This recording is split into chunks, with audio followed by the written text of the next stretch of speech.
viewers, Yes, Arnab, I find it extremely 1 minute. These two will have to be controlled. Viewers, can I ask the producer who's producing out here that please keep the windows on the people who are speaking, and I'm requesting you, having everyone on air will be difficult, Gagan. So please hear me on this. My question here is, please help me on this. To the two gentlemen there, I'm requesting you to be quiet. I'm requesting you to be quiet. And to the Maoist supporter also, I'm requesting you to be quiet. Ahmed Ayaz will debate now with Subrashta. All you people stop freaking out. I know that since yesterday you have not been able to sleep well last night, because when you went to sleep, I'm sure the images of that child kept coming back to you. And Ahmed Ayaz, you must have asked yourself, what am I worth if I can't even speak up for a person from the CRPF who risked his own life to save a child? And if at the end of it today I have to go on television and defend a Pakistani terrorist, I feel so sorry for you that a man of experience like you at this stage of your life, all you have to do is defend the Lashkar-e-Toiba. I mean, look at you. You can't even speak up for a Kashmiri child. Look at you today, Ahmed Ayaz. A Kashmiri child, a Kashmiri woman, Kashmiri young men are killed. You can't even open your mouth. Imagine, I can see cowards like Babar Qadri and Inamun Nabi. They are too scared. They are cowards. They are darpok. They are darpok. They will not even speak for innocent people, unarmed, non-combatants, nihatte as you say, being killed. They can't speak for it. I feel so sorry for them. What are they worth?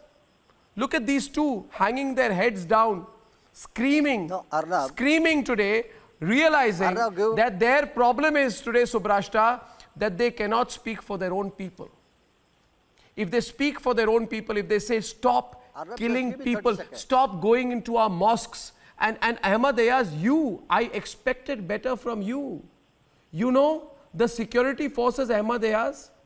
You know why they were, why he was crouched, that security man, you know why he was crouched? Why he was not firing back? You know, Subrashta, why? Because he did not want to shoot at a mosque.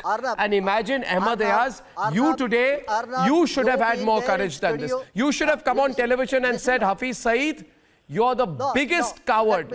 You're the biggest coward that you tell your terrorists to hide in mosques. That you hide in mosques. You shoot from mosques. Shame on you, Ahmed Ayaz. Shame on you that you have come down to this position today. But you know what position you have come down to. You are a supporter of terrorists who are using and misusing mosques to kill innocent Kashmiris, and still you cannot speak.